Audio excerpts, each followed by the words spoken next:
Audio Mullet. I'm Doug TeNapel, and I'm here with my buddy, Michael J. Nelson of Riff Tracks, Mystery Science Theater, and Trees Walking fame. Hey, Doug. That's my new song. I'm going to say, hey, Doug, every time I come on. You hear that? If you like to hear more of Mike singing, be sure and like and share and give us 5 stars. Take care of little maintenance now goes a long way. Of course, write a review, too, about Mike's, how well he can carry a note. It's impressive. Dulcet tones. It's very fun to be on, like a guest star on a show that I think I'm supposed to be on, but I'm not. Yeah. So this is a weird situation. You can just walk in here. It's like walking in here with your shirt off. You can just go, I own this place, and I'm coming back and visiting, so you can go completely psycho. You can break furniture. I feel like it's the Fire Festival, and I'm just showing up and jet skiing around for a minute and blowing about $1 million and then going, all right, make sure that it works out, guys. I'll see you later. That's all you got to do. So a little explanation. Sweet, bro. Little brother. Little pal. What is this show about? What do you do here? Because it's been so long. Le Petit Gentilhomme. Oh, Pantalone? The bourgeoisie pantalone.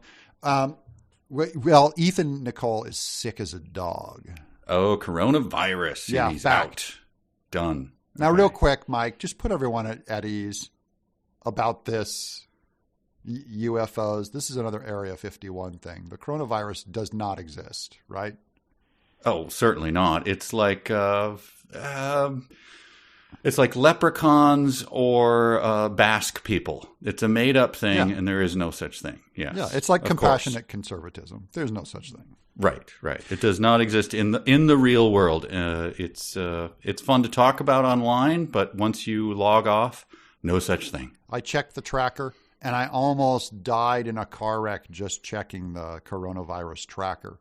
Because if you step into a car, you have a 7% chance of dying sometime in your life.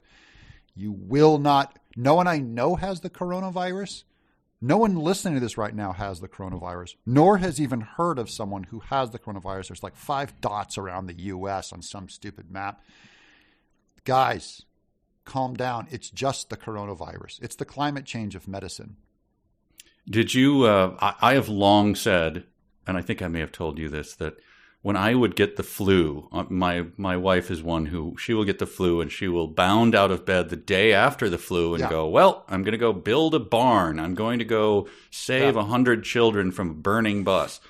It is day 7 of the flu and I'm like, I'm still dying. Yeah.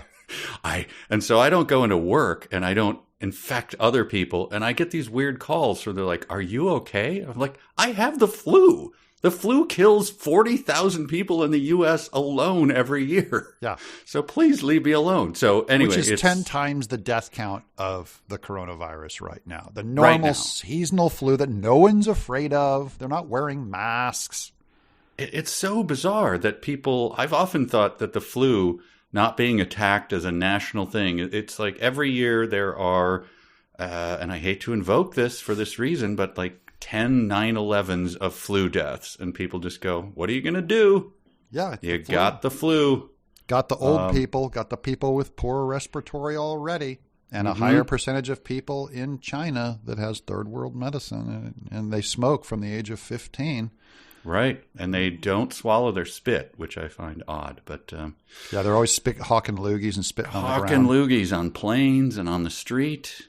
That's a good reason alone for wearing those masks, unless they still loogie inside of them. But it would stop them from having that terrible habit, right? Well, they have to have the little hole to smoke through the mask, right? Yeah, that's true. They do, and they have little children's masks too, so with little holes in them, so they can still smoke. Sure. And at the zoo, those monkeys who smoke and the great apes, they have masks on, but they also compassionately, for compassion reasons, they put holes in them so the monkeys can smoke. But the smoking monkeys in China, that's probably the only sane thing they do with a monkey. Because usually they're eating them. And in America, like we just sit there and have to watch them masturbate and have sex. I have never seen that. They've thrown poop on my head, but I've never been able to enjoy the thrill of seeing them do the activities you just talked about. Every time I go to the zoo, it's like watching a Brazzers video. It's like a Hustler video. I'm like, this is gross. Do we have to go see the monkeys? It's disgusting. It looks like a lipstick convention. Isn't dolphins are worse, right? Oh, I mean, yeah. you can't go underwater and get you'll get assaulted. You'll get Weinsteined by a dolphin.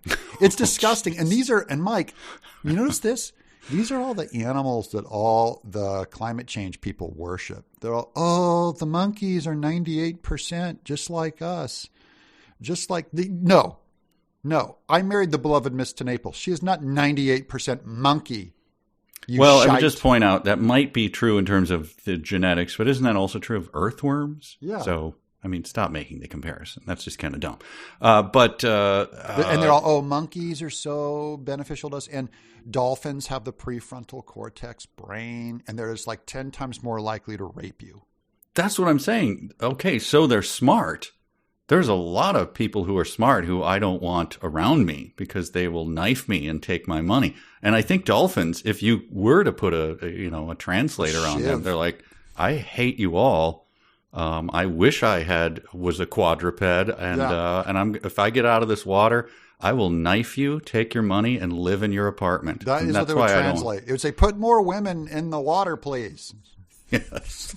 But anyways, the Chinese monkeys, they don't seem as sexually active, so I think the smoking probably helps that. I would like to advocate for our American zoos to start giving cigarettes out to monkeys. That's all I'm saying. Well, nicotine is calming, right? There's no question about that. I've got a patch in right now, son. I got a Copenhagen pouch.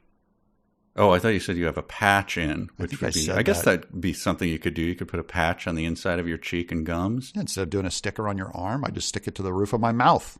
Yeah. That's a better absorption. Yeah. I'd be happy to have a place to stick it. Unlike Freud, who had a metal plate on the roof of his mouth. Mike, we have a piece of fan mail. We do. Have you introduced what this podcast is yet, or don't you do that on Audio Mullet anymore? Well, we're not professional, so we don't do it. Mike, why don't you introduce what we do? Hey, Mike Nelson here. Doug already introduced me, but I haven't introduced Doug. Doug Tenaple is my longtime friend, a good pal. He is what is he? He's a writer. He's a teacher. He's I'd like to think you're a theologian. A little bit. You're a professor. But you did a little thing called Earthworm Jim, whatever. Yeah, culturally I'm a failure. Culturally I'm washed up. Put me out in the field.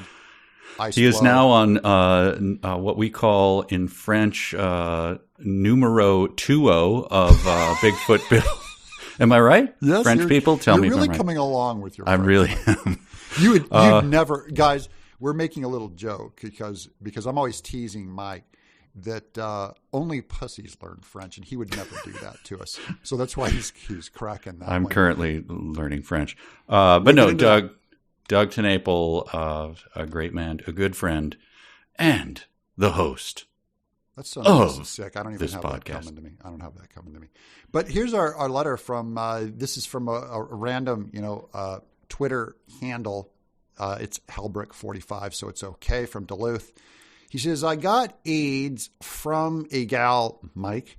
Can I continue my career as a stand-up comic? What? He says, I got AIDS from a gal, Mike. Can I continue my career as a stand-up comic? Well, I'm going to take this as a not serious comment, even though I think he's dead dog serious. Do you really? Yeah. You don't think this is just pure cynicism? Because that would be a very silly place to make this. Well, it was statement. private. I mean, he sent it to me privately. Oh, he did? Yeah. Why are you unveiling this? Well, I didn't want to say that I know the guy because everyone would think that I have AIDS, but I know the guy. Can you continue comedy? Yeah. Hold on. He says, P.S. My nickname for Rolaids is AIDS. So he got some Rolaids from a gal. Oh, what are you doing? What is this? What is this? Okay, so that advanced our podcast. How much? 0? I think it got us 0 yards down the field. Thanks. You got me hooked into thinking about a poor person who had to deal with. And I told you I knew him. I did know him, but he really does call Rolaids AIDS. So it was terrible. Mike, you're learning. So you sprung this. So you're just moving on from that. You're just not taking responsibility for the dumbest thing that's ever happened on any podcast in the history of mankind in any language. Okay, go ahead. Okay. If you feel good about it, go ahead. I feel great. All right. You're learning French. So this is another pet peeve I have of Mike, where he'll ghost me, for months at a time, where we really do think that he has Rolaids in his pocket. And then suddenly I'll go, Mike, what you been doing? I'll be like, he'll be like, j'entends plein. He's speaking fluent French. I'm not speaking. I've just started. Let the people judge. Say something. Okay, I'll say something very simple. Just say, je parle le français, mais c'est très difficile pour moi. Mais très difficile de former des phrases. Okay, this is also what's psycho about you. The reason for doing it is you want to stay peppy and fresh. You want to keep the mind doing something challenging. That is correct. Another yes. Mikeism. Yes, I will do. I've told people I've done that before with, I got yelled at for saying that, or I got corrected. I got for switching to the Dvorak keyboard. Yeah. Because I had, I just looked it up and then, it may help with, what do you call it? Carpal tunnel. Yeah. I had a little bit of carpal tunnel. This is like 20 years ago you did it. And you still use it. So no, this is like 12 years ago. 12 years in my language is 20 years. This is my exaggeration. Okay, so round up. Okay, 8 years is the roundup. Okay, gotcha. Now I know how to speak Dougie's. But you went off carbs in 2008 and haven't had a carb run through your body. You got into kimchi, like making your own kimchi and I have and pickling, and you have, and as Bridget describes it, the lovely Miss Nelson, like our kitchen sink looks like a laboratory. And I told Mike, you have to get these cauldrons of foaming stuff. Yes. Off. Yes. The counter. So I remember Billy Joel of the 80s. I am a man. I go to extremes. I do. I admit that. I like it. You're a simple man in that you only pick a few things to obsess over. But okay, another one is when we were talking about, we were both collecting sardines, right? And we both eat sardines and love them. But, I have like 8 cans of King Oscars in my pantry. And you go, oh, pick one out from my pantry. I open up your pantry. It looked like that storage room at the end of Indiana Jones. Yes. It was just like 80 million every single color and label from every country. Yeah, Portuguese, got to have the French, got to have the, Italian, of course. Serious though, 40 cans. Who has 40 different cans of sardines and octopus in its own ink? I mean, squid in its own ink, octopus. Calamari, octopus. Yeah, herring. Mm-hmm. Herring in sauces. That tends to be that's a German thing. They like to put it in sauce. I had that stuff and it's gross. I like that. It depends on the sauce. There's a mustard sauce and there's a red one. There's countless more. I know, but it was like a spicy red thing, and there was a mustard one. And the mustard one was just almost translucent, kind of like cartilage. It was like Yeah, you got to spend a little more. You got to go $4.99 a can, which is a little, that's a little dear. Très cher, as the French say. Just to try something, and they're bigger cans because the herring. They're bigger cans. I think they are 4.5 ounces, something, maybe more than that, maybe 6 ounces. Yeah. But of all of my canned meats explorations, none have been that bad. Like I'm other than the terrible American sardine beach cliff. But I mean, normal. You get that in tomato sauce, you won't live the day if you eat the whole can. Sardines for third worlders. If the sardines cost 99 cents a can, don't. And by the way, we're sponsored by Beach Cliff Sardines. Beach Cliff Sardines. Please. Separate the artist from the art. And fall off the cliff. Beach, yeah. We'll go to the beach and fall right off the cliff into a big steaming dumpster full of those little fly shrimp that are all around the beach and full of bones and guts. And that's Have you ever worked in the sanitation industry where you had some really good fermented dumpster juice? That's what beach cliff sardines are. Yeah. They have that funky. There's also the smell of mercury about them, as though there surely are heavy metals settled in the bottom of the can. Once again, we are sponsored by Beach Cliff Sardines. Beach Cliff. You'll irradiate. You'll glow. We like. They should just change their brand to Motorhead. There's so many heavy metals in them. Yeah, you need to take what do they call them? Chelating tablets to pull the heavy metals out of your body if you eat a can of them, which is not a big deal. I advocate it. Keep from dying. So that's another obsession of yours. And now it's the other one was when you go, I'm learning to tie. What you doing, Mike? Tying knots. And you're yeah. I go, okay, I can tie knots. Like a cat's cradle. That's not a knot, for example. That's how ignorant I am. And you're like, yeah, I learned 120 variations. It's like every knot in the knot book.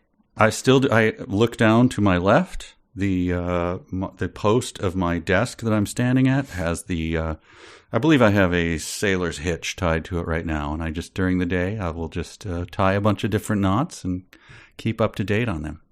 The gnat hitch is my current one because that is not rope hungry at all. That just uses a little bit of rope, and you got a secure hitch if you want that. So hit me up on social media, guys, if you want to learn about the gnat hitch. Gnat hitch, bro. Yeah, on Twitter, where Mike is not. Hit him up on Twitter. You can't hit me up anywhere. Crazy people. So, yeah, just email Doug and ask him how to tie a gnat hitch. Oh, yeah, I'll get right on that. But my point is, Mike is a lunatic. He's crazy. I am. I'm insane. He's in a prison cell, and that's what a prisoner would do with his shoelaces. He learned to tie 120 knots. That is true. I am a man who seems like he's in prison. The things that I do, like a lot of push-ups or whatever. I'm tying knots. I'm scrawling on the wall my manifesto. I look over at my wall. There are a bunch of threads and pins. Yeah, you're right. Master Mike. So my point being, when we talk, it's never on the front end of a guy talking about something his whole life and not doing it, going, I think I'll try. It's always, I've been doing this for 8 months. And he's speaking, he's full in French. But you can't, what leg do you have to stand on other than your giant tall leg that you do stand on? Yeah. In terms of, you're kind of a madman too. I'll talk to you one day and you'll say, oh, now I'm a professor at Houston Baptist. Oh, okay. Now I wake up at 5 every morning and I go and I work out with these guys who throw tires around and we grunt. We have our own language and all of this. But normal people do that. That's not as lunatic. Wait, that's normal? 5 a.m. workouts throwing tires around? Thousands of times more people do that than speak French, than learn French. Than tie knots. Well, tying knots is a little more rarefied than speaking French. Okay, so is part of French, because it's a beautiful language, is part of your wanting to learn that the beauty of it, and it's a tough thing? Because no one wants to learn German for fun. We were talking about that last night because I was with a friend and we went to a restaurant and he said, there's a German road that's up here, and I said, oh yeah, that's der Roder, which is nearer the Dinger that is, and we were laughing about that's how German is. You just keep adding adjectives to the thing to describe it, and then you make a noun, right? It sounds like your butcher cussing you out.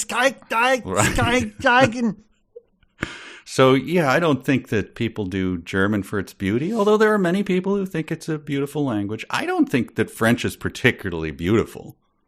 I don't know where that comes from. I just wanted to do it because language of love. I went to France and was embarrassed that I couldn't speak a lick of it. And then I just said, let's do something hard and learn French, even if I never go back.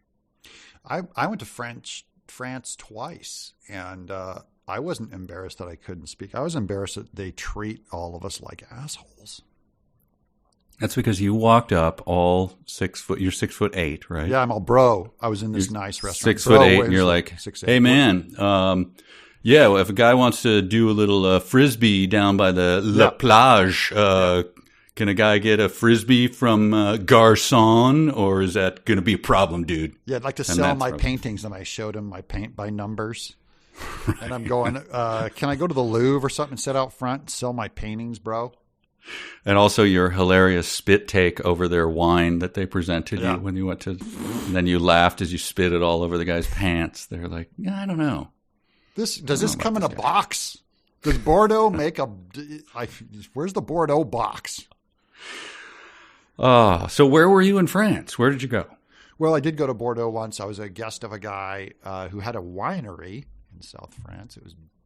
He showed me the vineyards. We ate with him. Just a family invited. They invited me over in the late '90s to lecture on video games. That was my first trip with the beloved Miss to Naples. And then 2 years ago, we took the whole family to Scotland, UK, and France. Scotland is not in France. Well, yeah, I know. But I was saying 3 countries. And then okay, sorry. And then in France, we went to, we had a little, not a hotel, but like a little bed and breakfast thing, a condo we rented for the family. And we stayed there for a week and like walked around Paris, the Louvre, and I just fell in love. I totally fell in love with that place. I could sit in a restaurant, with the open cafe. They're all on the sidewalk there.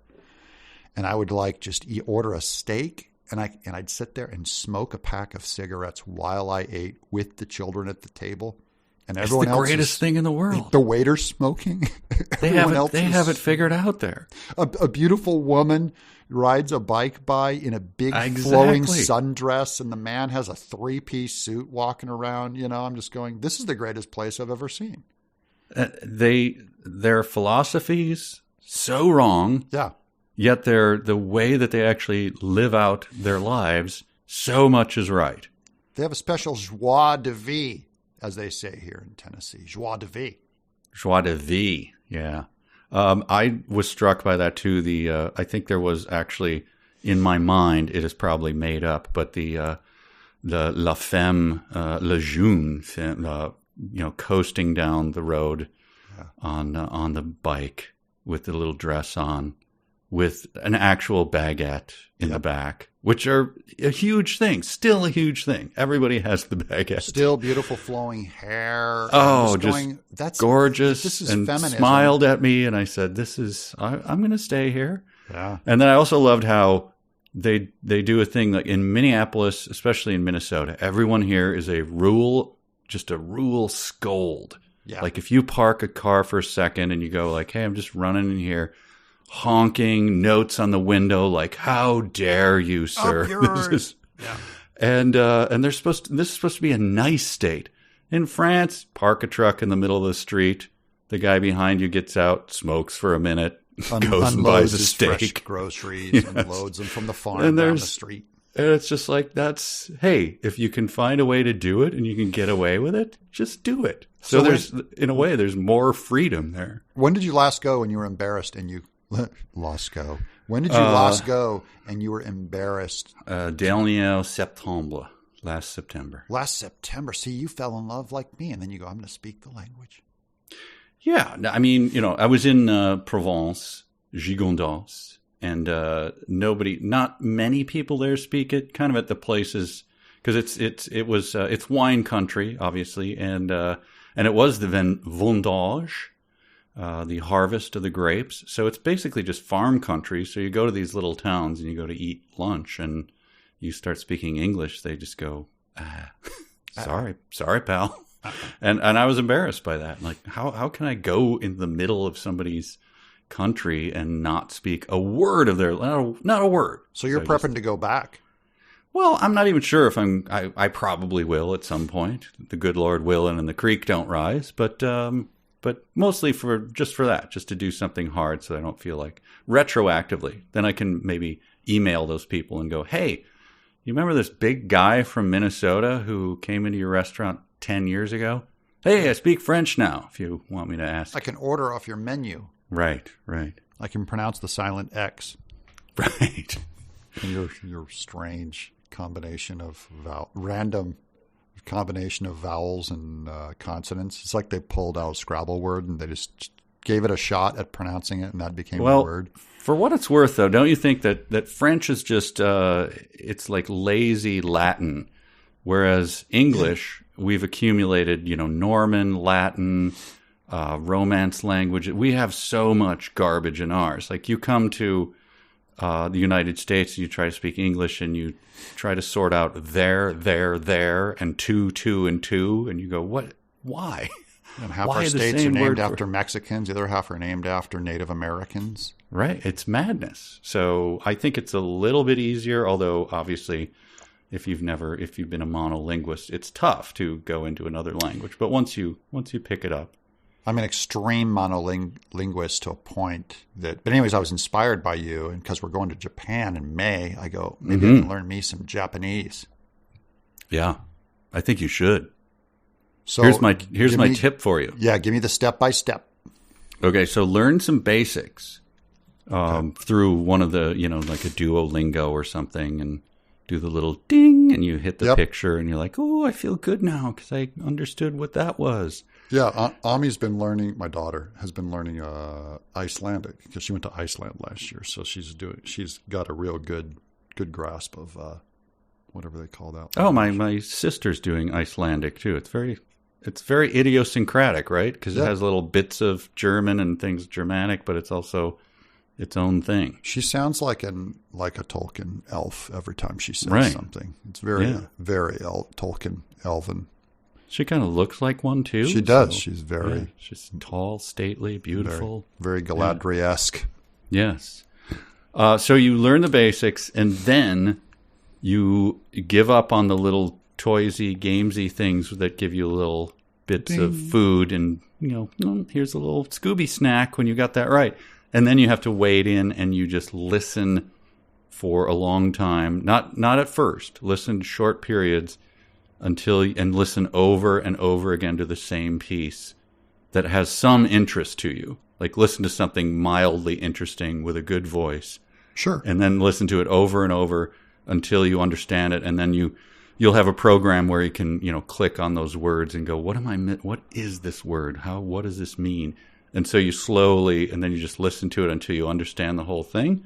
Then take a new piece and learn that until and so. Oh, I already have my piece. I know what I got to do. Yeah. So just something you're like, if there's a Japanese person talking about painting or art or something that you're interested in, then just I'm going to learn all the dialogue in The Seven Samurai. There you go. That's another great way. Just movies and watching and But you got to wean yourself off of translating it in your brain. So that's why you saturate yourself in it, because you can't be in a conversation with someone and go, okay, I think that guy just said that. You know what I mean? Yeah, let me look down. There's no time for that.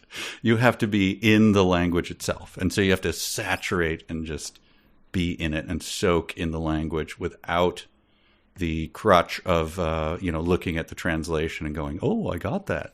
How do you feel about the threat to this Herculean task of learning a language with just a universal translator on your phone? That's going to threaten us all. We just talk into it and it translates it. It's there. That was fairly useless for me when I was in France. Was it useful for you? No, yeah. I don't think people like that. They don't know. Nobody wants to. You're holding your phone up to a guy like, get the hell out of here. I don't want to hear that. He should slap it out of your hand. Yeah, I think we're quite a few years away from anyone accepting that. Lands in a French mushroom patch. Of which the country is just filled with them. Mushroom patches, as you Caked say. in mushrooms. The whole place is truffles, mushrooms, snails. Le champignons. You can't throw a phone in there without hitting a snail. I was not offered snails once while I was there, which I'm a little disappointed because I do like them. I ate them both times I was there, and they were amazing. Escargot. It's like soaked in butter and garlic. Butter and right? garlic. So this can't go wrong. Yeah, and they'll bring you 8 of them, and the last one, maybe the 7th one, just tastes a little like dirt and snail poo. and I think to myself, I'll bet the French dig this. They have a word for it, probably. Oh, they have a word. They have an entire. Oh, they have volumes written on it. Yeah. Yeah. It's a deep dive into that. So okay, I can do that. I can do some Japanese. I won't, but I can. No, do it when you're doing other things, because you are the greatest multitasker I've ever met. I can't. Well, I can write and I can listen to things, but not with full attention. It's just background noise for me. You can have conversations and unspool thoughts while you are painting. Yeah, because I feel like I'm wasting my time indulging my craft. So I always have to be doing something more practical at the same time, like learning Japanese or something through a pod. So there you go. Just app. Listen to that stuff. It's very half of it is passive listening, and half of it, when you try to pay attention, will irritate you. But eventually, they'll sort of meld into one. Like, oh, I'm getting 90% of it, and then you can. And I love the cadence of I've been there 5 times. I love the cadence of Japanese culture. I love the language. I love it. I just don't understand a damn lick of it. Have you ever beheaded anyone with a samurai sword there? I'm not going to admit that on this podcast. Okay. All right. I was just curious. I was just watching a lot of Japanese movies. I just thought maybe. I have in Minecraft. Okay. That I will confess to. Sure. All right.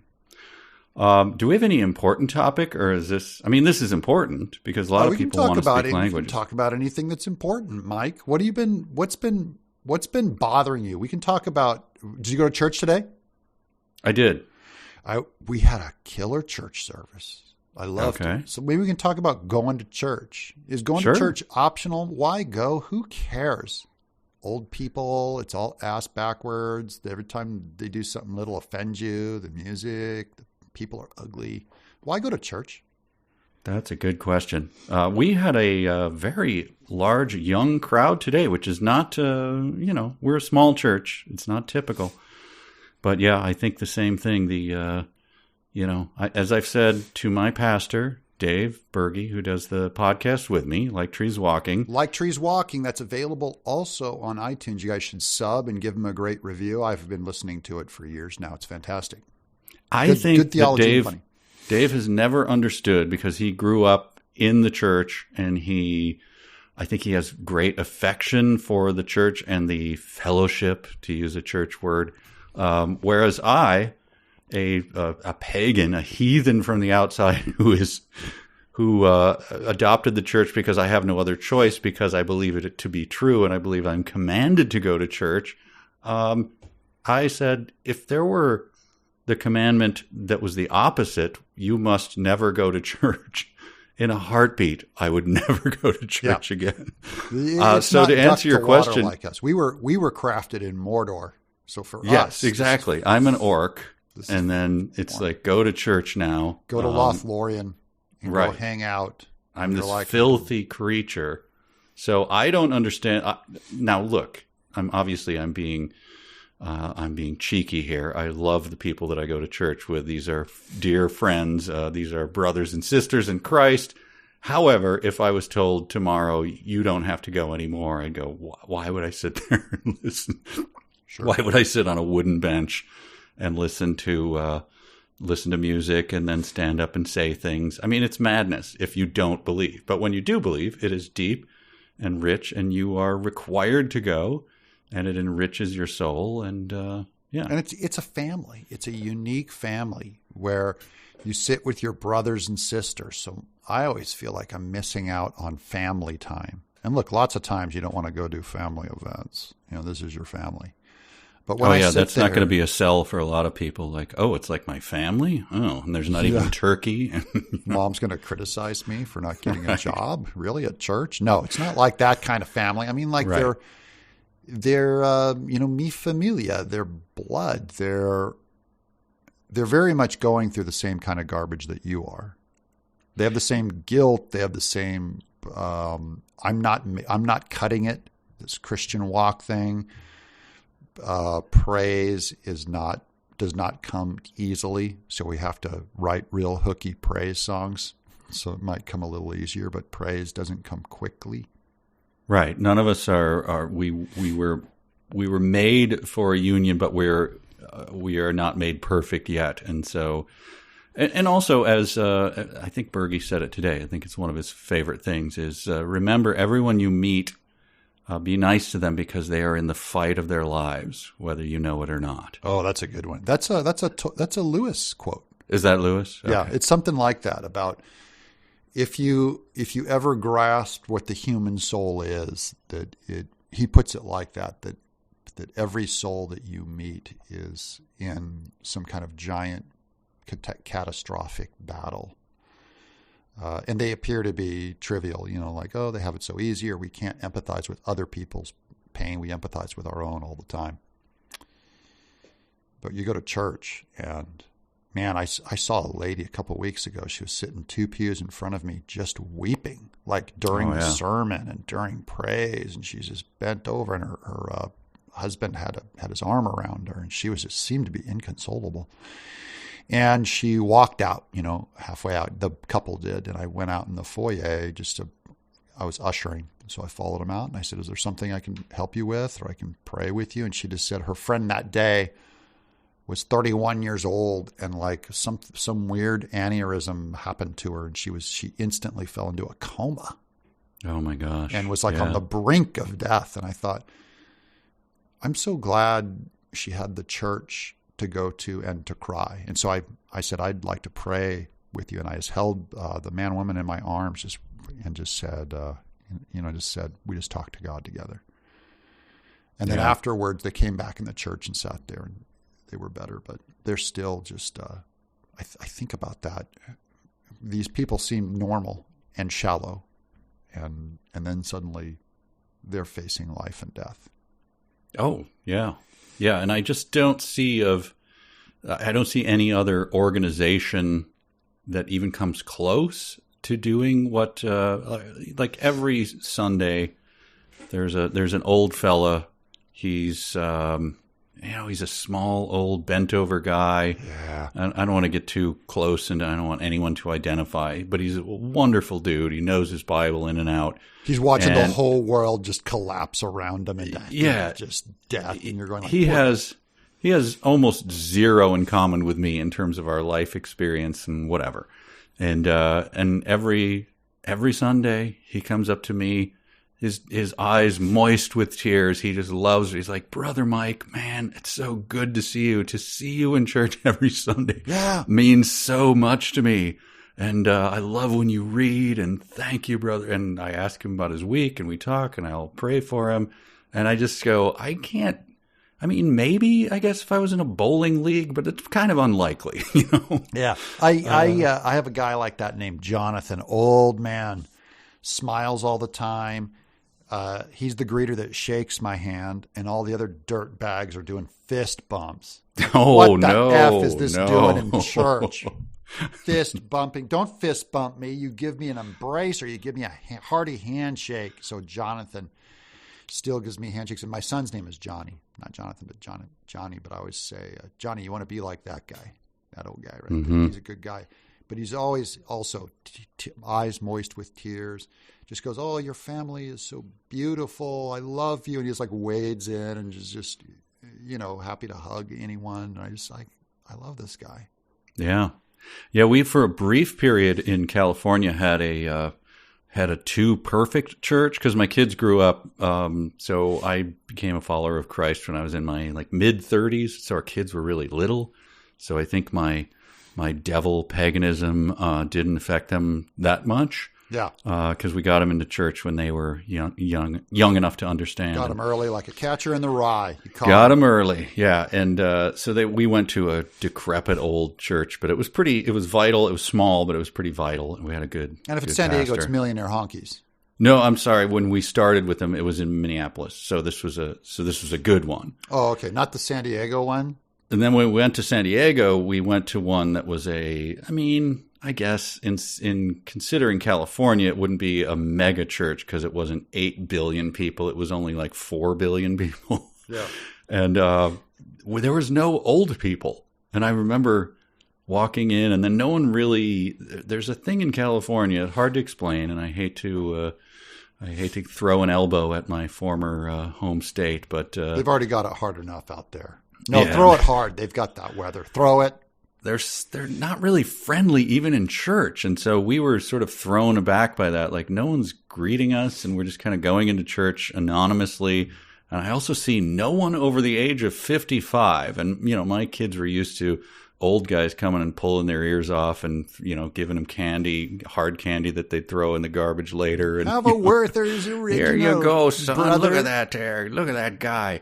Yeah. And that was a thing that I dearly missed in that church was there was no, where are they? Why aren't they here? And so we moved to, we did move to a smaller church with decrepit old people. That's a thing I need to have around me is decrepit old people. So when I'm old, I have to remember to bring circus peanuts.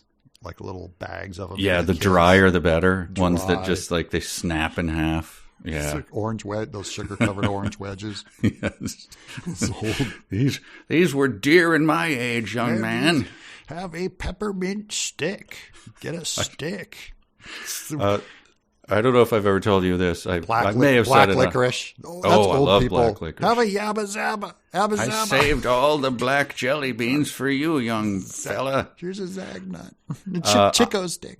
I used to go to a Japanese grocery store when the kids were young, and my youngest son was little, and he had this.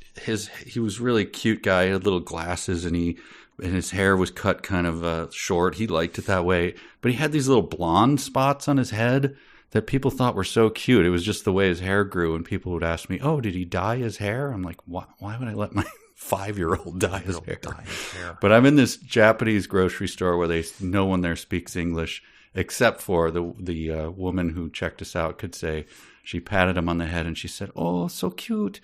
And she said, she basically communicated, you know, can I give him this candy?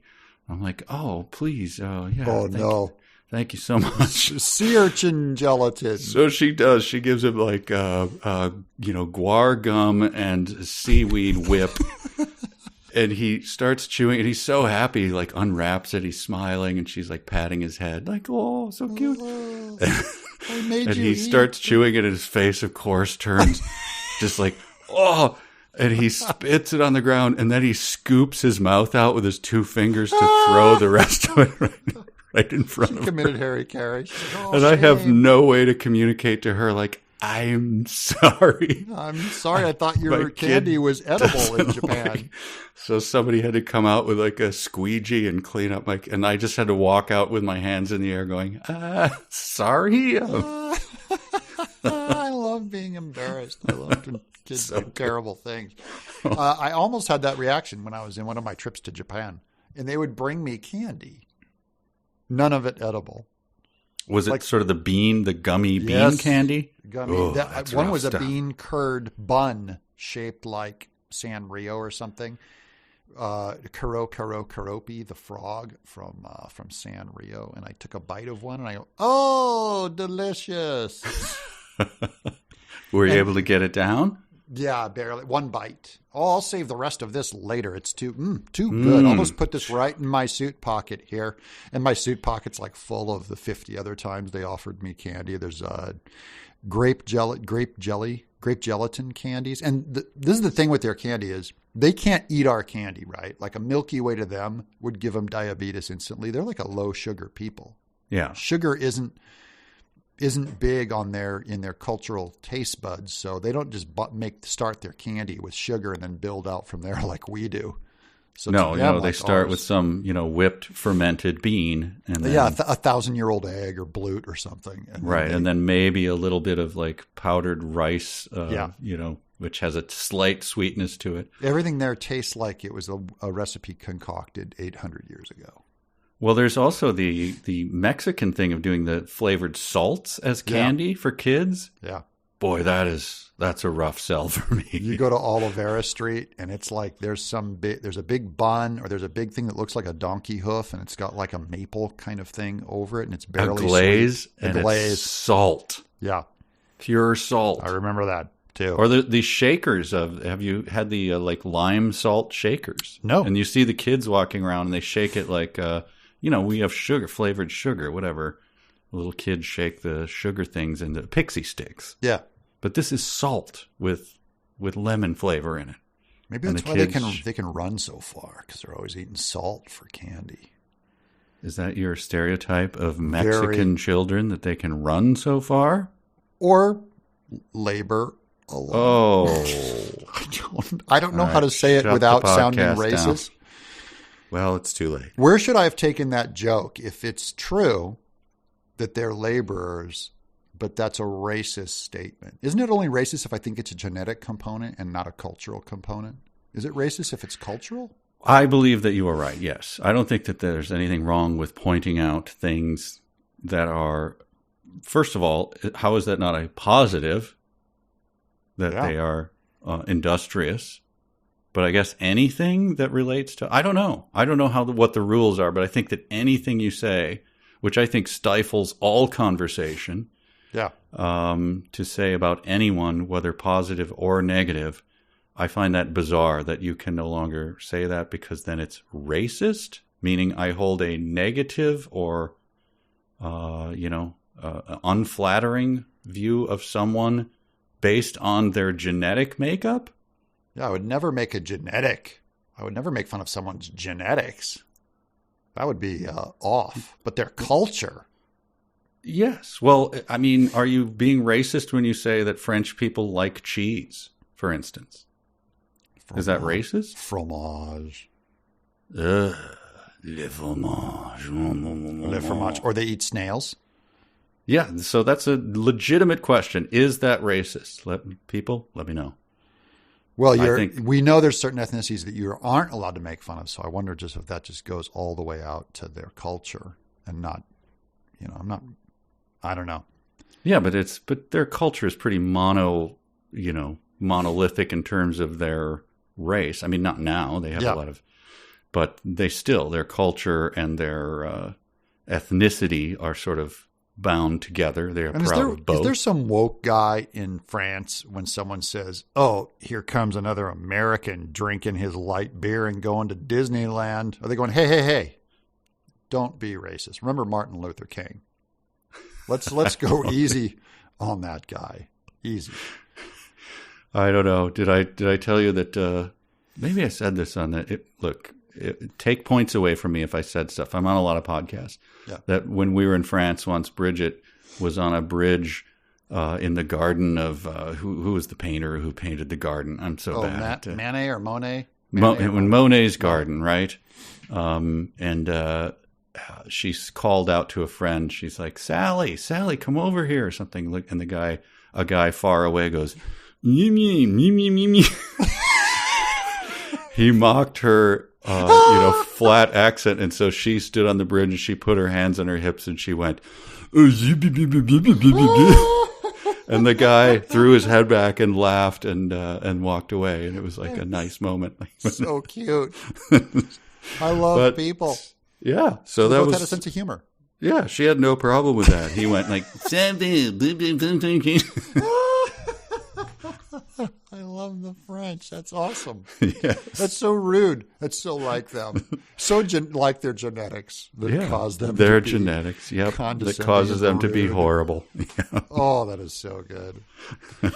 All right. Well, we can wrap this up. This has been another episode of Audio Mullet with my buddy Mike Nelson. Prayers to Ethan and Nicole for being so sick.